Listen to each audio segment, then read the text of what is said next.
Government job మీ లక్ష్యమా? 10th మరియు inter పూర్తి చేసిన విద్యార్థులకు ఇంటర్ తర్వాత జీవితంలో స్థిరపడటానికి ఓ అద్భుతమైన అవకాశం. డిఫెన్స్ కోర్సులో చేరి డిఫెన్స్ విభాగాలైన ఆర్మీ, నేవీ, ఎయిర్ ఫోర్స్, ఎన్డీఏలలో ఉద్యోగాలు పొందండి. Excel defence academy.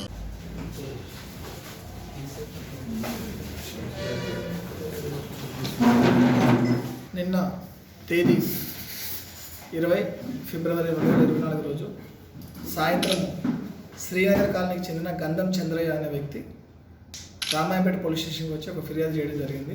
తన ఇంట్లో దాచుకున్న 5 లక్షల రూపాయలు బీరువాలో పెట్టిన డబ్బులు కనిపించడం లేదని, అవి దొంగతనానికి గురైనాయని మనకి ఫిర్యాదు చేసినారు. దాని మీద ఎఫ్ఐఆర్ చేయడం జరిగింది.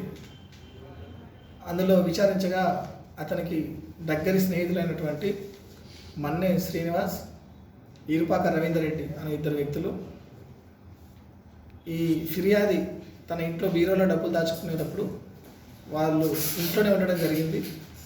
ఈ డబ్బులు ఫిర్యాది తన భార్యకి కిడ్నీ ప్రాబ్లం వల్ల డయాలసిస్ చికిత్స నిమిత్తం తన సొంత భూమిని 2.5 ఎకరాల భూమిని 30 లక్షల కోసం తన గ్రామంలోనే తన గ్రామస్తులకే వేరే వాళ్ళకి అమ్మడం కోసం పెట్టారు, అగ్రిమెంట్ చేసుకున్నారు. దానికి సంబంధించిన 5 లక్షల రూపాయలు 19వ తారీఖు మధ్యాహ్నం బోనాల కొండాపూర్ గ్రామం చేగుంట మండలానికి సంబంధించినటువంటి అంజిరెడ్డి అనే వ్యక్తి వచ్చి 5 లక్షల రూపాయలు ఫిర్యాదుకి ఇచ్చినాడు. తీసుకున్న తర్వాత అవి బీరువాలో పెట్టే క్రమంలో వీళ్ళు కూడా సాక్షులుగా ఉన్నారు. ఇతని తరపున ఫిర్యాదు తరపున సాక్షులుగా ఈ మన్నే శ్రీనివాస్, రవీందర్ రెడ్డి 2 ఉన్నారు. అటుపక్క 2 సాక్షులు ఉన్నారు. విచారించగా ఈరోజు మనకి వాళ్ళు తన నేరాన్ని ఒప్పుకున్నారు. తన డబ్బులు ఎక్కడ దాచామని అడిగితే ఈ శ్రీనివాస్ బీరువా షాప్ ఉంది, ఆ బీరువా షాప్లోనే మనకి నగదు దొరకడం జరిగింది. ఈ కేసులో రవీందర్ రెడ్డి అనే వ్యక్తి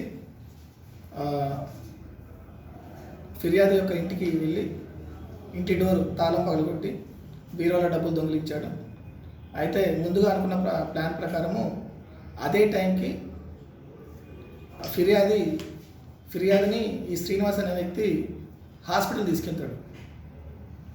ఎందుకంటే ఇంట్లో ఎవరు ఉండకూడదు ఆ టైంకి అనే ఉద్దేశంతో ఈ శ్రీనివాస్ ఏమో హాస్పిటల్ తీసుకెళ్తాడు. రవీందర్ రెడ్డి పోయి దొంగతనం చేసుకొని వస్తాడు. ఆ టైంకి ప్రతి మంగళవారము ఈ ఫిర్యాదు యొక్క భార్య కామారెడ్డి కిడ్నీ డయాలసిస్ కోసం ప్రతి మంగళవారం వెళ్తుంది. సో ఇంట్లో ఎవరు ఉండరు అనే ఉద్దేశంతో వీళ్ళు ప్లాన్ చేసి దొంగతనం చేయడం జరిగింది. జ్యుడిషియల్ రిమాండ్ నిమిత్తం కోర్టు ముందు హాజరుపరిచినాయి. బిక్నూరు మండలం, కామారెడ్డి జిల్లా. అయితే ఇందులో రవీందర్ రెడ్డి అనే వ్యక్తి ఇక్కడే రెడ్డి కాలనీలో రెంట్ తీసుకొని ఉంటున్నాడు. మనకి మన్నే శ్రీనివాస్ ఏమో రోజు అప్ అండ్ డౌన్ చేస్తున్నాడు బస్సాపూర్ నుంచి. బస్సాపూర్ అయితే